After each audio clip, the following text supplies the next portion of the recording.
ਵਾਹਿਗੁਰੂ ਜੀ ਕਾ ਖਾਲਸਾ ਵਾਹਿਗੁਰੂ ਜੀ ਕੀ ਫਤਿਹ ਸੰਗਤ JIO.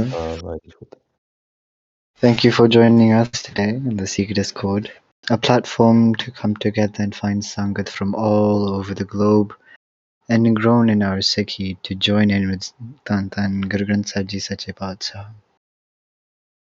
Just a reminder, we have free Sandhya Gurmukhi Punjabi classes for all ages and daily Amrit Vela and Nithaneem and Rahera Sahib for all time zones, as well as regular talks and events.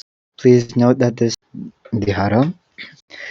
Joining us today, we have our guest speaker, Bhai Kuljit Singh Ji, who have been doing Prachar Seva for all over the globe for many years, and in recent years have taken up the Seva with Mata Sahib Kaur Educational Trust.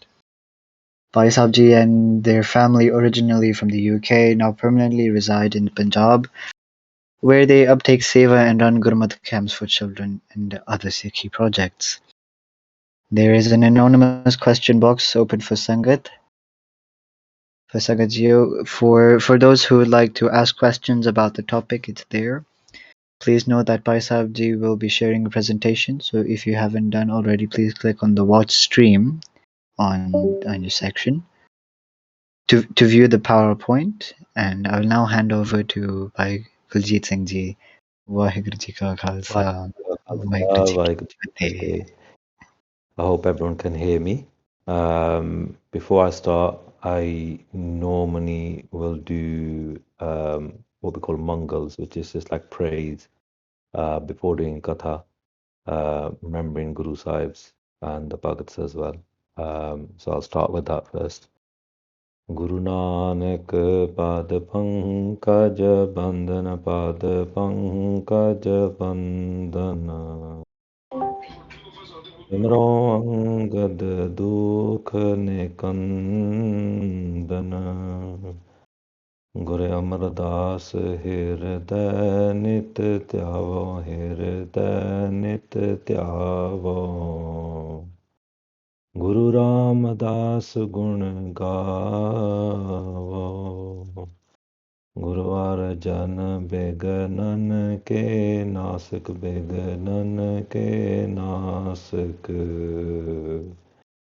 Sri Guru Har Gobind Subh Samat Parkashak Sri Har Rai Namo Kar Jori Namo Kar Jori Sri Har Krishna Manaye Bahori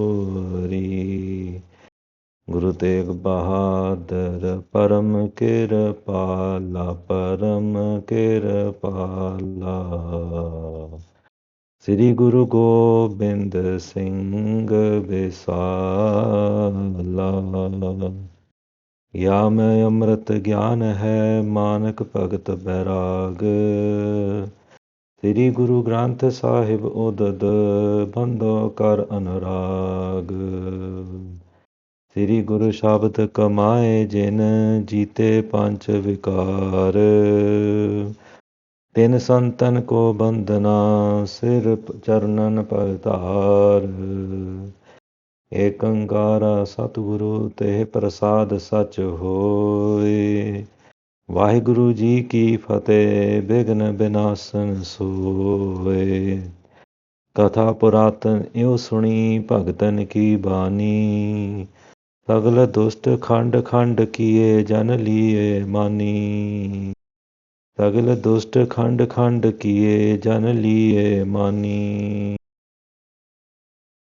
Guru Pyari Sath Sangat Jiyo Vaheguru Ji Ka Khalsa Vaheguru Ji Ki Fateh. Feel very, very blessed to have your online darshan today. I'm going to be talking about Bhagat Ravidas Ji and their contribution, their life. Hopefully you can all see the PowerPoint on your screens as well. What we'll be covering today, we're going to be covering about Bhagat Ravidas Ji's background and childhood, and also some of their key accomplishments, the voice they gave to society, how much of a revolutionary they were, their thoughts on equality, the incidents that occurred that basically taught people about equality through Bhagat Ravidas ji, what their self-reflection was like. Also, we'll be talking about how Guru Ram Das ji, Guru Arjan Dev ji Maharaj, Bhagat Kabir ji, and other people reflected on Bhagat Ravidas ji's contribution, what they were about. And then I'll also mention something about the forthcoming production through Nihal Productions, which is our media production house. And we are currently working on some massive projects. And I'm going to be bringing you up to date with those because one of them is linked to the talk that we're doing today. So we're going to make a start. First of all, in terms of Bhagat Ravidasji's background and childhood, I'm going to go beyond his childhood. I'm going to go back into his previous life first. Bhagat Ravidasji was the sevak or the servant of, I won't say servant, but sevak is a bit more of a nice word. Sevak basically means someone who's devoted to serving a spiritual guide. And Bhagat Ravidas ji was a person who used to do seva of a great Mahapurush called Bhagat Ramanand ji. Bhagat Ramanand ji had a rule that whenever he would eat food, the ingredients of the food should be bought from a certain place and from a certain provider. So all his sevaks, all the people who used to get guidance from him and who were indulging in seva of Bhagat Ramanand all knew this rule. In his previous life, Bhagat Ravidas ji, as we said, it was a sevak of Bhagat Ramanand who incidentally has a shabad in Guru Granth Sahib Ji Maharaj as well. And one day he went to get the ingredients for the food, and it was quite stormy. The weather was raining quite a bit, and he took shelter just outside the house of a person called Santoka. And what happened, because of the storm and because he was getting late for making the food for the saint, he decided to knock on the door of Santoka and kind of override the rule that Bhagat Ramanand had given, that only get food from a certain provider. The reason for which only that Mahapurush knew. So he went and knocked on the door of Santoka and basically asked for the ingredients.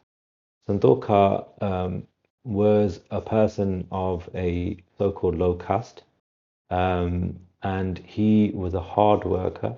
He had no child in his house, and he always had a desire that he wanted to serve Bhagat Ramanand ji, and he saw it was his kind of a good blessing for him that the sevak of Bhagat Ramanand ji was standing outside his door and now had knocked on the door, and he beckoned him in. He asked him what the issue was, and Bhagat Ravidas ji in his previous janam explained that he's come to get some ingredients for the food of Bhagat Ramanand ji. Hearing this, Bhai Santoka ji prepared the ingredients and gave them to Bhagat Ravidas ji from his previous life. And he then went back to the Asthan, or the place, the ashram where Sant Ramanand ji was, and he prepared the food for the Mahapurush. So the Mahapurush ate the food, and that night the Mahapurush, in his samadhi, he had saw what happened, and he realized that Bhagavad Ravidas ji in his Prishchanam had basically made a mistake.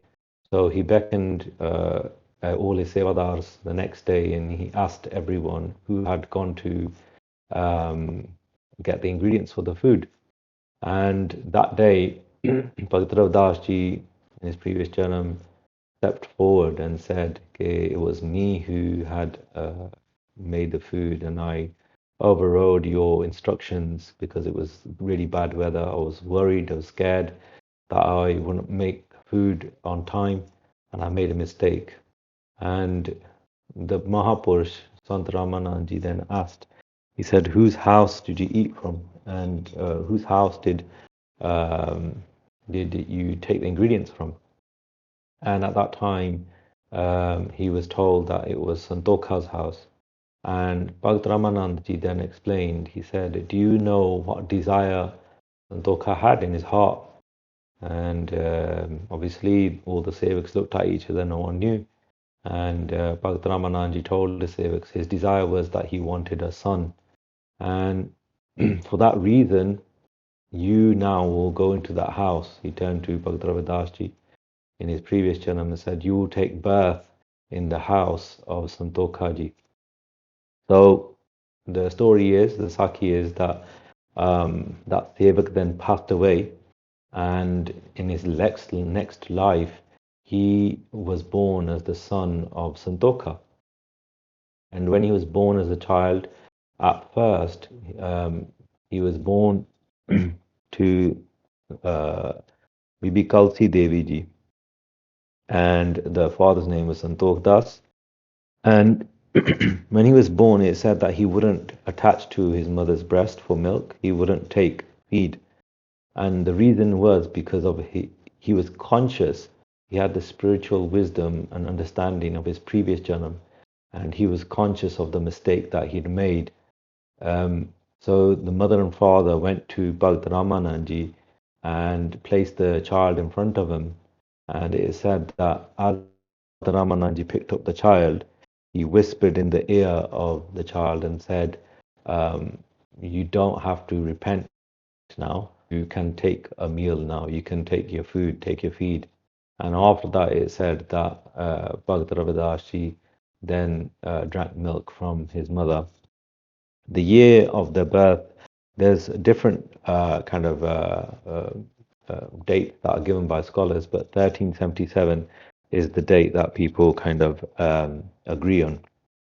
So, what was life like at that time? The city that he was born was a place called Benares, which is a famous kind of university town of the Hindu faith, where all the higher caste people would come and learn the Granths or uh, the the Vedas, the scriptures of the Hindu faith.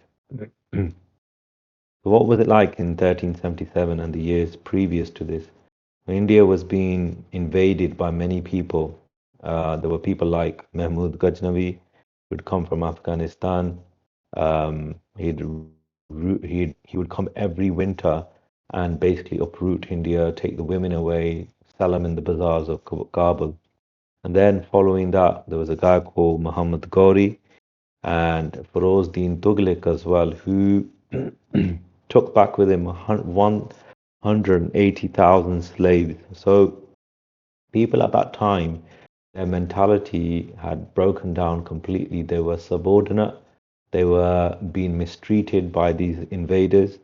The Murling came in 1398 at the time of Bhagat Ravidas ji, when they were about 22, 21, 22 years old. And at that time, 100,000 slaves were taken and killed.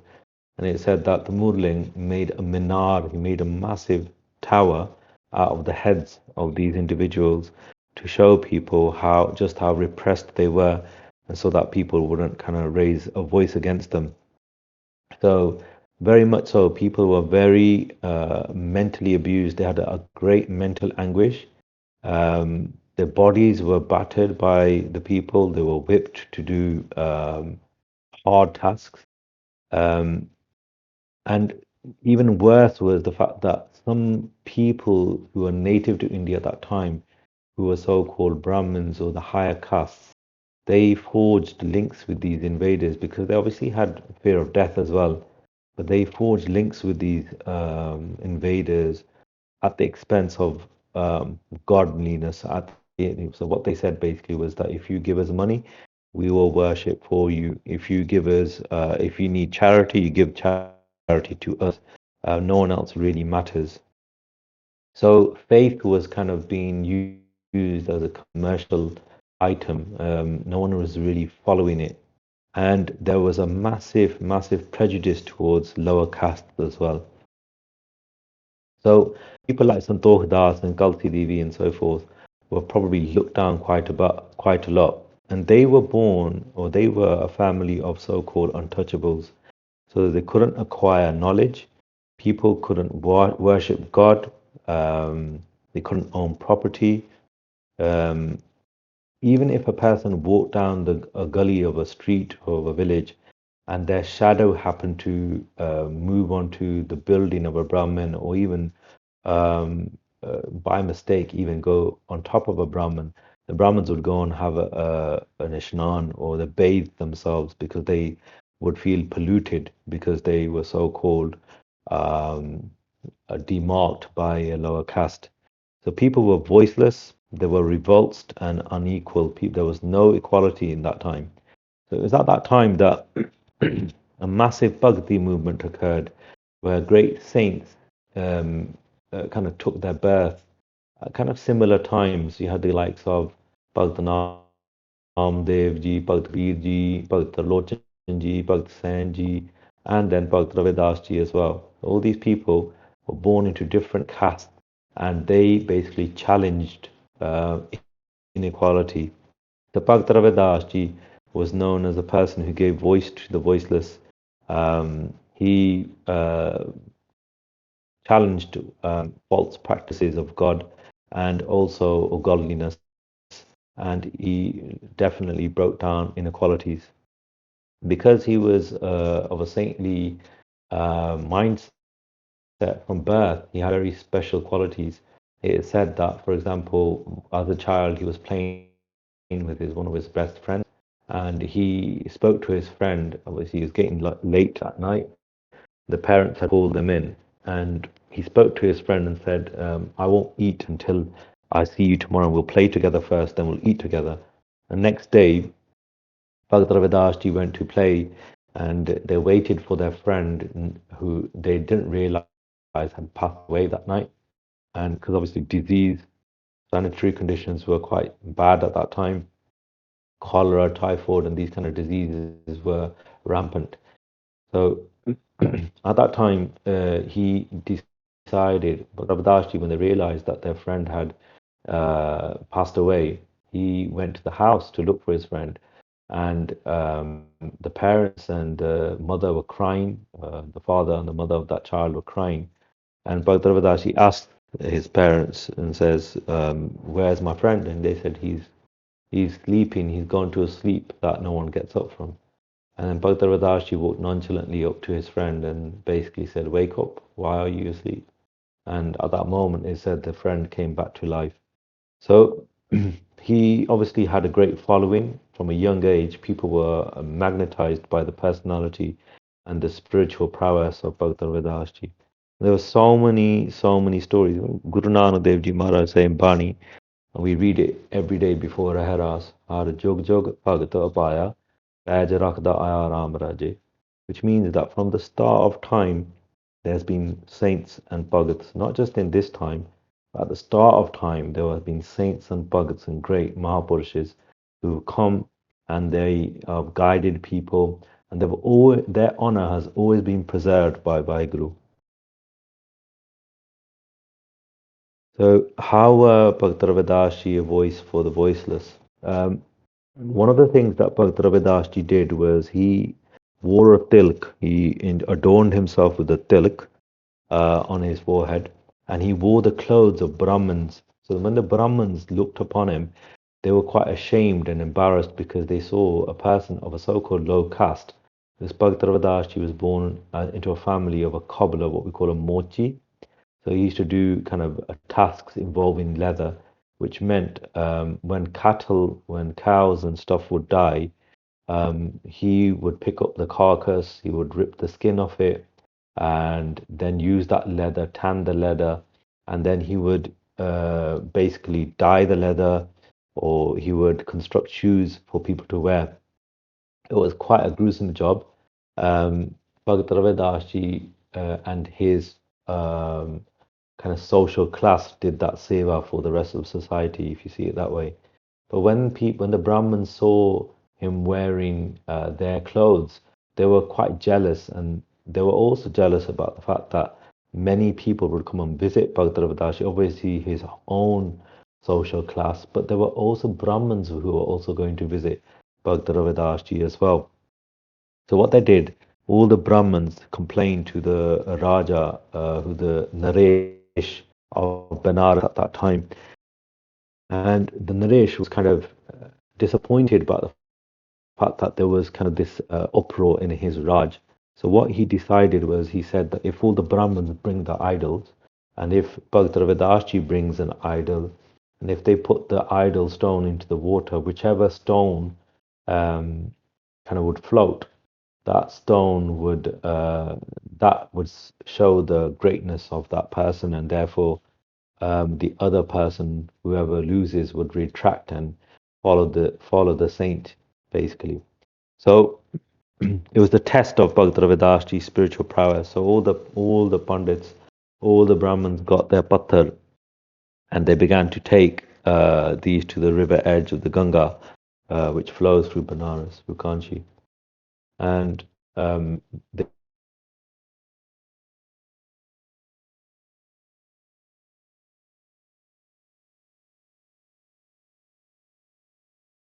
they all turned around and see Bhakt Ravidasji carrying a 40 kg stone on their shoulder.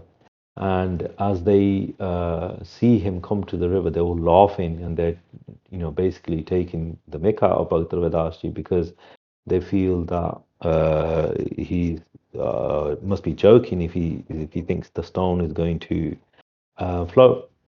But Bhakt Ravidas at that time, it said that Ochar Shabd, some scholars believe that they recited Meri Sangat Poch Soch Din Rati, Mera Karma Kutilta Janama Kupanti.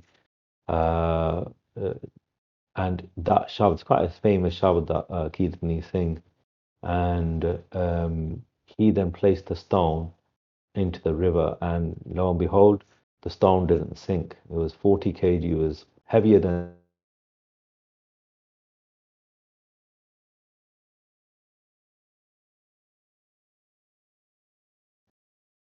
So basically, Bhakt Ravidas stone floated, and it very much showed their spiritual prowess and how Vaheguru was listening to their Ardasa just like that. In terms of revolution, there's another Sakhi where the Pandits and the Brahmins came to Bhakt Ravidas and he was sitting on basically a shivling, similar to the picture that I've shown here. Obviously, this is a bit higher in height, but they were sitting on top of it doing their leather work. And all the pundits were infuriated that why are you sitting on the stone for? It was a big stone, it was movable. In those days, people used to, and still now, people worship the stones if they were resembled a certain shape. So, uh, um, what happened was the pundits and Brahmins came and they were very much irritated by Bhakt Ravidas on several occasions, and they said to him, like, look, you are disrespecting the stone, and either you should sell it to us or you should come off the stone and stop disrespecting it. The Bhakt Ravidas said, look, he said, I'm not disrespecting anything, I'm not saying anything to you, I'm just doing my work. But if you really want me to get off the stone and you feel that you want me to um, want me to stop disrespecting the stone, then you can have it for a certain amount of rupees. So it's said that the pundits at that time bought the stone from Bhakt Ravidas, and that night the pundits had a dream, and basically the stone had basically come and put its bar on, or their weight on their chests, and basically said that it spoke. They heard a voice, and the voice said, "How dare you take me away from being in the sharan, in the sanctuary of a great saint like Bhakt Ravidas? He was sitting on me and doing his penance and his meditation. To you, it seemed like he was just making shoes, but he was actually reciting the name of God in his heart." And he said, my life as a Pathar, as we know, I don't know if you know, but one June itself, or the 84 lakh June, the 8.4 million species is Pathar or stones. because at the end of the day, it is just earth that's been gathered together over many, many centuries, and it turns hard as a stone. So the stone speaking in the dream to these pundits saying, how dare you take me away from my true and rightful owner? Return me at once. And at that same time, these people realized that they made a big mistake, and they all came the next day and gave the stone back to Bhagat Ravidas and also fell in his feet. So Vaheguru would teach people themselves through Bhagat Ravidas and through their kamai, through their spiritual elevation, their spiritual level, which was very, very high. And also, Bhagats and Vaheguru have their own unique relationship, because it is said that at the same time that they were getting the dream, um, it is said that Vaheguru came and put so much jor on Bhagat Ravidasji's chest and basically said to Bhagat Ravidasji, what kind of saint are you that you not only sold a stone to them, you've also taken money from them, you've got some sort of greed with money. And it, the writers of these Sakis are saying that Bhagat Ravidas, even in his dreams, is getting darshan of Akal Purv Vaheguru in a humorous way. In terms of equality, I really like this Saki. I heard this many, many years ago when listening to a Shabd, Garib Nawaj Ko Sahiya Mera Matha Shatra Tara. And the Shabd is basically an athanika or a background for when Bhagat Ravidas was visited by the Queen of Chittor. The Chittor is a place in Rajasthan, and it's considered to have the greatest fort in India. It's one of the biggest forts in India. And this queen was apparently very devotional. She had a very big spiritual yearning, and she had heard about the greatness of this spiritual guru called Bhagat Ravidas Ji, Guru Ravidas Ji. She wanted to meet him, and when she went to meet him, Bhagat Ravidas Ji taught her some spiritual secrets. He explained to her about how to create oneness with Vaheguru in her samadhi, and told her a few ways of devotion. This obviously really irritated the Brahmins, because when she returned to Chittor, um, uh, people began to see that she was highly devoted to a low caste saint, and they had an issue with it. So, but they also realized that the queen was also developing her own spirituality.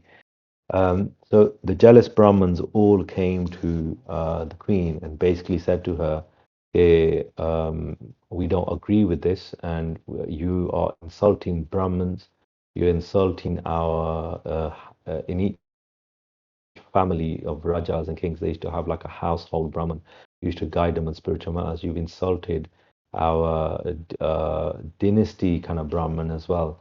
And for that reason, this is not a good thing. It's a punishable act. And the queen said, well, okay, but she kind of spoke in support of Bhagavad Ravadashi. And when the Brahmins didn't listen, the queen said, okay, well, you will see for yourself then. And she decided, without telling the Brahmins that she'll call Bhagavad Ravadashi, she decided to hold a massive feast, like a jug. And in that feast, she decided to invite a Mahapurush of all different backgrounds, but especially Bhagavad Ravadashi. And the idea was that she wanted them to realize his greatness, and she wanted them to realize their own incompetence in spirituality as well. So she did the Pandara, she did a massive jug. And when Bhagat Ravidas suddenly, at first, when he got the invite from the Queen, he said to her that I'm not going to come because it'll cause an issue. There's all going to be all the pundits there, all the Brahmins there. Why would we want to pick a fight with them in this way? Because at the end of the day, he was a man of God as well, and sometimes you just don't want the hassle. You just want to keep your focus. But obviously, the Queen persevered, and then he agreed to come. So all the pundits were sitting, all the Brahmins are sitting in their pangta and like awaiting a meal. And suddenly Bhagat Ravidas ji walks in, and when they see Bhagat Ravidas ji, everyone gets up and hi, asi pite gaye, like in the sense that we've all been polluted. This is an impure person. This is a low caste person, and for that reason we can't sit with him. We're not going to even eat. And then the queen said, okay, when she saw the uproar and all the pundits, she said, okay, look, I'll take Bhagavad into one of the rooms and feed him separately. And it's saying that Bhagavad then was taken to another room and they started remembering God. And outside, what happened was an amazing thing happened. It says that pundits began to get their food in place. They were just about to eat, and when they looked towards the side of each other, they realized that they could see um, a Bhagat Ravidas ji sitting beside them. So wherever the pundits looked, there seemed to be a Bhagat Ravidas ji interspaced between them. When they would put a burki into their mouth, Bhagat Ravidas ji would also put a burki into their mouth, and they were shocked that how can this happen? You can imagine the scene that only the Pandits could see this, all the Brahmins who had issues could see this. And obviously, the Raja at that time saw that the Brahmins had stopped eating and they were all shocked. And he asked them what the issue is, or what the reason is, and they all replied that they could all see Bhagavad Ravadashi sitting next to them. And they said, the Raja said, well, that can't be because he's sitting in the room. And when some of the leading pundits were taken to the room, they saw that Bhagavad Ravadashi sitting there in meditation, there, samadhi, and then everyone realized, okay, actually, we've made a big mistake. They all fell in the feet of Bhagavad Ravidas at that time. So basically, equality got taught. But then out of love and affection, Bhagavad Ravidas then recited, Aisi Lal, Tuj bin kaun kare, Kareeb Nawaj Gasaiya Mera Mata Shatratar hai, and Nagar Jana Meri Jaat. So these Shabds are in Guru Granth Sahib Ji Maharaj. They are considered to be sung at that time by Bhagat Ravidas Ji out of respect and for the love and for the protection of Vaheguru. So, what was Bhagat Ravidas Ji like in terms of self-reflection? A Sangi came, one of his members of the Sangat came and he had bought some really nice clothing for Bhagat Ravidas Ji and also a really big horse, a new horse. And he invited Bhagat Ravidas Ji to a wedding. And just their level of appreciation of their self. Sometimes when we're in our life just going through a day and we think we might have mastered everything or we might have done something really well, but we don't realize that home or our ego is the one thing that is running us, is the thing that uh, causes a lot of arguments and issues. And when you were young as well, ego is one of the biggest things or one of the biggest obstacles in our spiritual kind of development. So what happened was, this is an example of how we should be. Bhakt Ravidas ji was invited to this wedding. At first, Bhakt Ravidas ji, they said, leave it. I don't want to come to the wedding. I just want to keep myself to myself. But the Sangi said no, and he insisted. He had a lot of love for Bhakt Ravidas ji. So after loads of persistence, Bhakt Ravidas ji agrees to put on this new clothing and agrees to get onto the horse. So he puts on the clothes and he gets onto the horse. And then as he's sitting on the horse and wearing the clothes, Bhakt Ravidas ji thinks to himself, "Main ta sona bahut lagda hai. I look really good in this. I look really handsome." And that's it. The moment that they thought that I look really good and I look really handsome, he's thinking to himself, he got off the horse straight away. And when he got off the horse, the Sangi said, "Why have you got off the horse?" And he said, "The reason is because just by wearing these clothes, I think I'm full of goodness, like I'm full of like ego. Just by wearing the clothes, I can't do this." And he took the clothes off and he gave the horse back and he said, "We should be humble. We should have humility within ourselves. Our mind should battle the ego thoughts within us." So it's a big thing. It's a huge thing, and we'll see this theme coming up as well later on in Bhakt Ravidas Ji's Bani as well, and how Bhakt Ravidas Ji is perceived by other Mahapurushas as well. when we're living in the company of Mahapurush, like we are in India, you get these constant lessons every single day about how you should kind of live yourself. We usually do camps for kids, and every 3, 4 months we have a big program in our Gurdwara Sahib in India. And I was told by Mahapurush here to do a kids camp. So we had almost nearly 300 children turn up, and I thought, yeah, you know what, we've done really well here.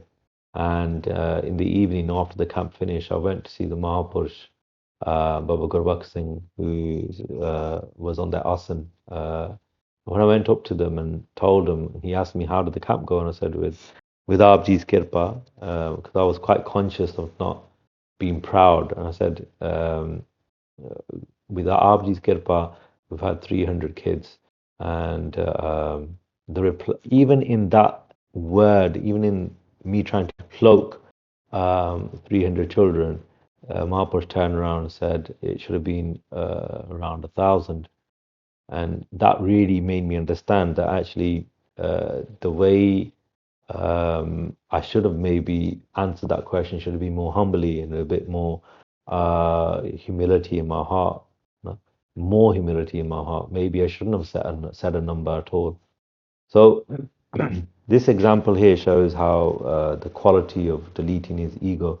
Bhakt Ravidas were ever conscious about teaching other people how to be humble by being humble themselves. One of the biggest concepts that Bhakt Ravidas come across, and I sometimes think when you try to find the word Chardi Kala, you won't find it in Guru Granth Sahib Ji anywhere, but it's spoken about a lot in Guru Granth Sahib Ji. There's words like Sahaj, which is a state of not wavering, and also this word which Bhakt Ravidas Ji brought up, Begumpura. A sadhu asked him one day and said, which city do you live in? I mean, what state do you go in when you're in Samadhi? He asked two questions, but the answer that Bhakt Ravidas ji said gave to him, and this is something really important because we are stricken by the problems of today's society, and I want to point them out to you in this shabd. Begumpura Shahar ko now. He said, the city that I live in is a place called Begumpura. Begumpura. Begum means the city of no sadness. So it's a place where there's total chardigala. Dukh andoh nahi teh thao. Na taswees, kharaj na mal, khauf na khata, na tars jawal. So this city is called no sadness. There's no sadness there. There's no dukh andoh. There's no sadness. There's no sorrow, and there's no nahi teh thao, which means no dilemmas or doubts. Na taswees, there's no anxiety. Hiraj na mal, there's no taxes to pay. I mean, we worry over how much deductions are going to be taken from our pay slips. You know, in the West, when you earn something, you think, oh, the government's taking a lot more than it's supposed to. There's no anxiety. You know, how many people, mental health is such a big thing at the moment, a huge thing. You know, when you look at Instagram and when you look at social media, there's so many different organizations showing us don't like ways out of being talking therapies, ways out of anxiety as such. But the greatest way is the samadhi itself. The greatest way is to focus, the eye closed, and just jap the shabd, just jap the Vaheguru, just jap the Mool Mantra, just recite the shabd over and over and over again, because it takes away the anxiety. No anxiety, no tax to pay, kharaj, na mal. No need for wealth, na mal. There's no need to earn money in that place because money, there's no commodity there. It's just anand, just bliss, just bliss. Khauf, na khata. No fear, there's no sin either. There's no dar. Yeah, so basically, there's no tax to pay. There's no need for wealth. There's no fear, there's no khauf, na khata, there's no tars jawal, there's no need, because there's no paap, there's no fear in this place of Jardikala. There's no need for compassion either on anyone because you're just in a state of elevation all the time. And there's no jawal, there's no loss either. So basically, it's a state of complete anand and contentment where there's just truth, where there's total being totally awake at all times, and there's no anxiety attached to that, and there's total bliss. That is Begumpura. And this is you imagine that this was the philosophy that Bhagat Ravidas Ji was getting across to the people who had been so trodden on by the invaders, and then obviously the people who were so-called higher castes as well. This was a massive revolutionary thought. So Begumpura is a massive, massive quality, and something that we don't realize today either. This is Begumpura is also the thought of being the Raj of the Khalsa, where there is no sadness, there is no dilemmas or doubts, there's no anxieties, there's no tax to pay, there's no wealth, there's nothing. It's just total anand of Akal Purvaheguru. Are you still with me, guys? You hear me, yeah? Hanji. Okay. So Guru Ram Das Ji Maharaj, what did they say about, we're going to move on to what the different Guru Sahibs have said about Bhagat Ravidas Ji. First thing they say is, Ravidas Chamar Ustat Kare, Har Kirit Nimik Ek Gaye, Patit Jaat Uttam Paya, Char Van Pay Pag Aaye. Which means basically that although Bhagat Ravidas Ji was from a low caste, so-called Chamar, they used to praise Akal Purvaheguru. And Har Kirat Nimak Ekagai, with each second of his breath, of his life, they remembered Vaheguru. And for that reason, Patitajat, people who considered Jamyars the lowest of the low and untouchables basically, suddenly became Uttam, became high. Uttamapaya, Char Varanape Pagai, and all the people from all different castes, Brahman, Shud, Vaishnav, and Khatris, the warriors, the farmers, the Brahmins, the so-called priests, and the people of the same caste as Bhagat Ravidas Ji, they all came and fell in his charan. That's what Guru Ram Das Ji Maharaj say about Bhagat Ravidas Ji. Then they also say, Nama, Jaidev, Kambir, Trilochan, O Jat Ravidas Chamyar Chamaya. Jo milay sadhu jan sangat, Tan Tanna Jat, Sain milaya har daya. Which means that Bhagat Namdev Ji, Jaidev Ji, Bhagat Kabir Ji, Bhagat Trilochan Ji, and Bhagat Ravidas Ji, they were of a chamaya. They used to do the come of taking off the skin of cattle and making goods from that chamaya.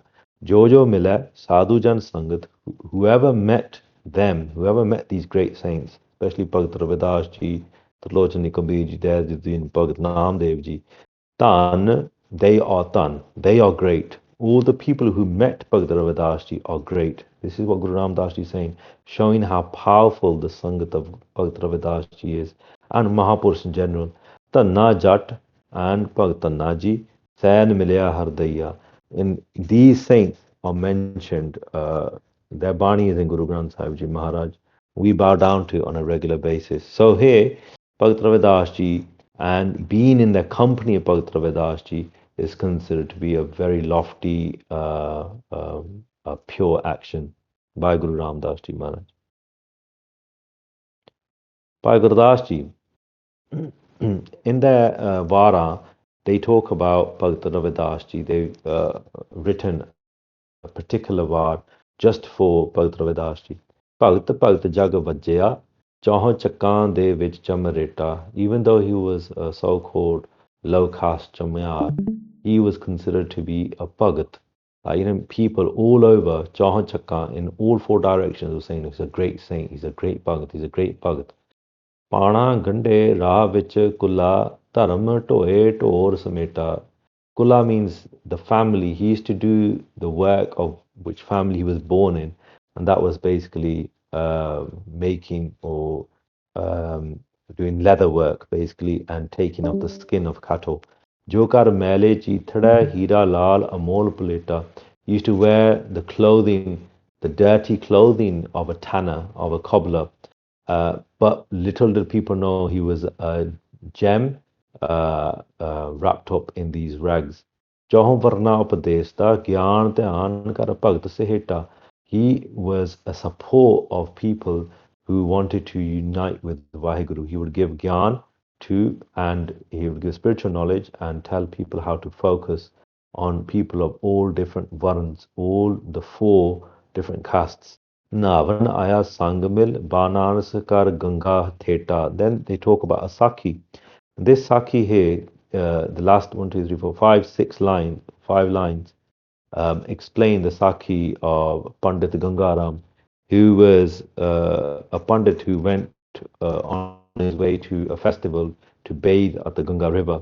He stopped off to see Bhagat Ravidas ji, and he told Bhagat Ravidas ji, I'm going to the Ganga, why don't you come with me? And Bhagat Ravidas ji says, no, I don't want to. And he said, but you can do one task for me. And he took out a gold coin and he gave that gold coin to Pandit Gangaram. And he said, I want you to put it into the water, but I want you to do something first. And he said, what's that? He said, I want you to call out to Ganga, which is metaphorically, the Ganga River is like a lady. You might have seen in Mahabharata and these kind of serials where uh, there's a metaphor of a Devi who runs through the Ganga. And this Ganga, the lady who was a Devi, she would herself come out and take the coin from the Pandit. And Pandit thought, what? How can that happen? Anyway, he took the coin and he agreed to call out to Ganga when he gets there. So when he went, Navanaya Sangamil, Banaraskar Ganga Theta, he decided that we will bathe in the water. Kad Kasira Saupya Ravidasa Ganga Di Peta. And what happened, to cut a short story, so um, uh, Pandit Gangaram had so many doubts in his mind. Why would I give this coin? Why would I shout out to the river to give this coin? Who's going to, stick out their hand from the river and take it? But after overcoming his doubts, he then calls out to the Ganga and he says, "Go Ganga, because I've got a gift from you from Bhagat Ravidas ji. Here, take it." And he did it in a laughing or an unbelieving way. But what actually happened?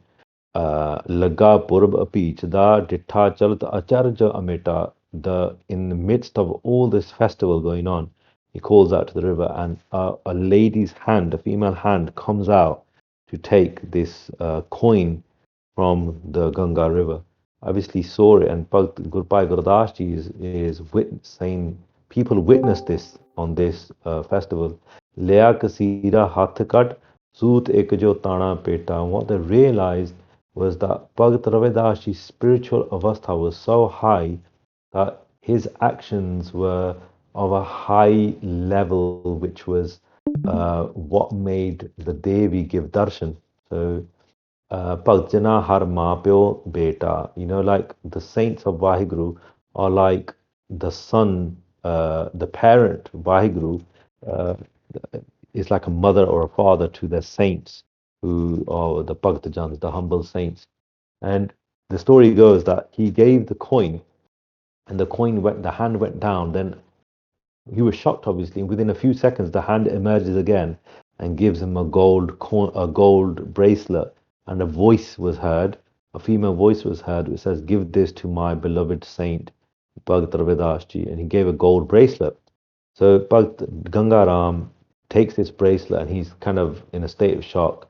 He returns home. And when he gets home, his wife sees the gold bracelet and she takes the gold bracelet and says, "What's this gold bracelet? Where did you get this from?" And obviously, she couldn't believe the story that Pandit Gangaram had said. And Pandit Gangaram still was in a state of doubt himself. He was a bit shocked. So the wife takes the bracelet and says, we should sell this bracelet. Who will know about it? And they took it to the jeweler the next day. When the jeweler saw the bracelet and he checks it, he sees that this bracelet is not one that he's seen before, and he can't price it, and he's shocked that how can Pandit Gangaram have this bracelet on him? He thinks he might have stolen it. So he takes the bracelet with Gangaram following him and his wife, and they go to the king, and he makes a complaint saying, I don't think this belongs to Pandit Gangaram. Pandit Gangaram explains the whole story to the king and queen, And in the end, what happens is the queen sees the bracelet and says, "Well, I want a matching bracelet like this, and if it does belong to Bhagat Ravidas, then they're the ones who will get the matching bracelet." So they all go as a party to Bhagat Ravidas, and at that time, Bhagat Ravidas has like a pot of water which are taken from the Ganga, and when they tell him the whole story, he says, "Well, if you want your bracelet, just look in the pot." And when they look in the pot, they see the Ganga flowing in the pot, and they see that there's hundreds of bracelets.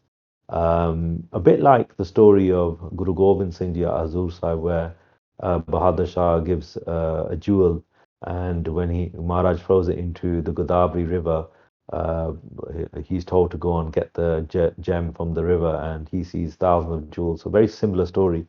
And at that time, Bhagat Ravidas ji asked them to reach into the pitcher, and they reach into it and they pull out another gold bracelet, which is exactly the same as the one that they'd seen, and they all bowed in reverence to Bhagat Ravidas ji as to his spiritual avastha. So that's by Gurdas ji on Bhagat Ravidas ji. And then altogether, we know in Guru Granth Sahib Ji Maharaj that there's 40 shabds of Bhagat Ravidas Ji, and there's one salok that not many people know about, but in the saloks at the end of Guru Granth Sahib Ji that are heard a Bhogwa Khand Path Sahib or a Sahaj Path, Bhagat Kabir Ji, who you can see on the left there, was a contemporary of Bhagat Ravidas Ji as well. Some people believe that Bhagat Ravidas Ji was a disciple of Bhagat Kabir Ji, and he learnt from him. Um, and you can see the reverence or the love that Bhagat Kabir Ji has for his disciple. And he says he basically allowed Bhagat Ravidas Ji a shabd in his own sloks. And that shabd is Har so hira chadke karhe aan ki aas, which means if giving up the jewel of God, you focus on other things. Te nar dojak jahege sat pakhe Ravidas. People will go to hell. See this as the truth spoken by Ravidas ji. And one of these sloks, this slok appears in Guru Granth Sahib Ji by Bhagat Ravidas ji. What does Guru Arjan Dev Ji Maharaj say about Bhagat Ravidas ji? Where they say, Ravidas to banta tor neet tin tyagi maya, Argat hoa sad sang har dasan paya. They say that Bhagat Ravidas ji, his occupation was of a person who used to carry dead cattle, store, knead, and take their skin off on a daily basis and make it into shoes and so forth. In Tyagi Maya, he had given up Maya, he had given up the illusion of materialistic living. Even though he was a cobbler, his focus and attention was always on Akal Purv Vaheguru. Pargat hua sad sang, har darshan paya. He was considered to be a famous saint in the company of saints. Har darshan paya, and he received the darshan of Akal Purv Vaheguru on many occasions, not just one occasion. And then they say, and this shabd is really important because some people, even today, there's millions of people in India who are what we call Advasis or Adharam, Adharmis. And they are basically what we might consider to be of a Chamayar or community or of a low caste. Even in Sikhi, even though in Sikhi we don't believe in this, we believe everything is one, all humans are one. Ravidas te aaye Prabh Anup. Some people refer to Bhakt Ravidashi as a guru as well, a spiritual guru. And in this pankti here, Guru Arjan Dev Ji Maharaj kind of there's two definitions of this quote. Ravidas te aaye Prabh Anup. Akal Purv Vaheguru was worshipped by Ravidas. The beautiful Vaheguru was devotedly meditated upon by Bhakt Ravidas Ji. And then they say Guru Nanak Dev Govind Roop, that they are the form of Guru Nanak Dev Ji and Guru Govind or Govind Akal Purv Vaheguru, who gives illumination to our organs, our bodily organs. And I was thinking about that way or meaning of that pankti. It also means Ravidas Prabhanu. Um, in that Shabd in Basant Rag, there's so many saints and different stories of Mahapurkh that are placed there. And then the last question that somebody asks Guru Sahib is, Guru Arjan Dev Ji is, what about Guru Nanak Dev Ji? And they say, well, Guru Nanak Dev Ji is Govind Roop, is Akal Purkh Vaheguru themselves. So that's another definition or play on the words. But if you take the first meaning, that some people refer to Bhagat Ravidas Ji as a guru, you can see that Guru Gobind Singh Sahib Ji Maharaj, when they completed the whole of Guru Granth Sahib Ji Maharaj and at Hazur Sahib gave the Gurta Gati or gave the Guruship to Guru Granth Sahib Ji Maharaj, they themselves bowed down to Guru Granth Sahib Ji Maharaj. And if somebody bows down to Guru, to someone else, it shows that that person is highly revered by the person bowing down to them. So Guru Gobind Singh Ji bowing down to Bhagat Ravidas Ji talks about just what they thought about the Bhagats, the saints, the Gursikhs, who all wrote Gurbani and Guru Granth Sahib Ji alongside the Gurus as well. So altogether there's 40 Shabds and one slok in Guru Granth Sahib Ji Maharaj by Bhagat Ravidas Ji. To finish off, that was just a brief summary of their life. I want to talk to you about Nihal Productions, which is whose vision is basically to educate Sikhs through media. We do that by sharing amazing stories from history, talking about the great characters that we read about in Granths, for inspiration lessons through camps and through Gurbani as well. And the idea is to kind of like give young people a library of Guru Sikh Jivans, but through, at their hands basically, through technological advancements like social media, TV. So many people watch so much Gandha nowadays on TV, and I know you probably guys agree there is so much Gandhi out there, but what about watching kind of more historical stuff, inspirational stuff, things that are not going to displease your guru as such, things that will teach you about the greatness of the Sikhs that were around Guru Sahib. So Nihal Productions has basically good news, just released today, this news that Supreme Motherhood, the life of Mata Sahib Kaur, which is 4 years in the making, a totally Sevadar-led project. Loads of Gursikh families, you guys in the UK and all over the world have been kind of contributing towards this. Is at the cost of nearly 2.5 million.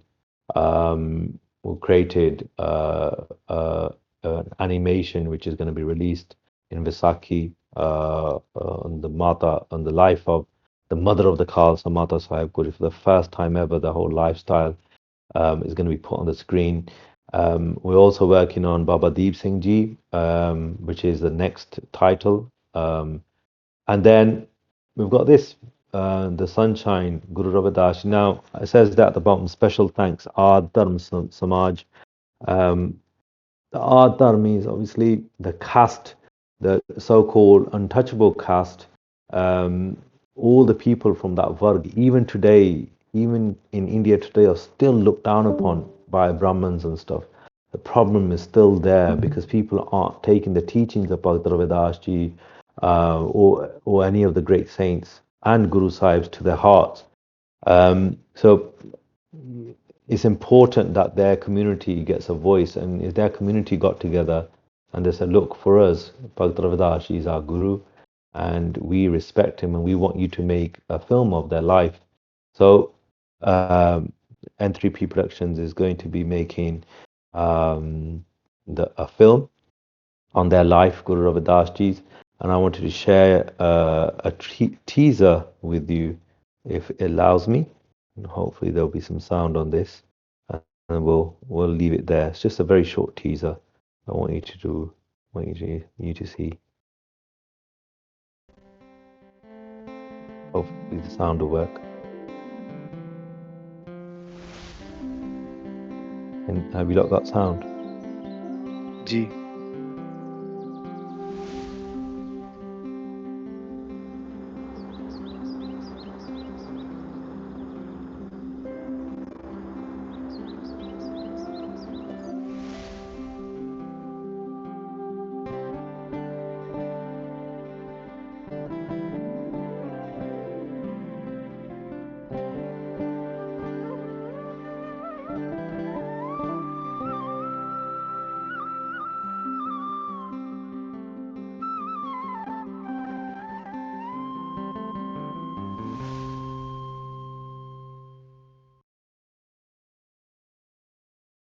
that's the end of my presentation and the talk. I wanted to thank you all for listening. And What is the Amrit Bani? Many devotees of Guru Ravidas, Bhagavad Ravidas, mention that they have their own Granth, which is apparently found in Kanchi. Can you explain more about this?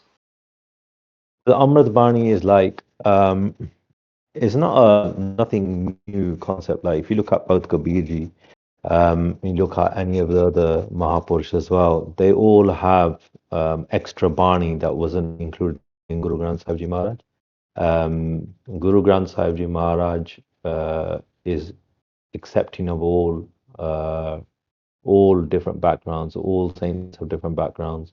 The Amritavani is a collection of shabds or writings by Bhagat Kabir ji, Bhagat Ravidas ji, in addition to the ones that they've put into Guru Granth Sahib ji, the Guru Sahib's put into Guru Granth Sahib ji Maharaj.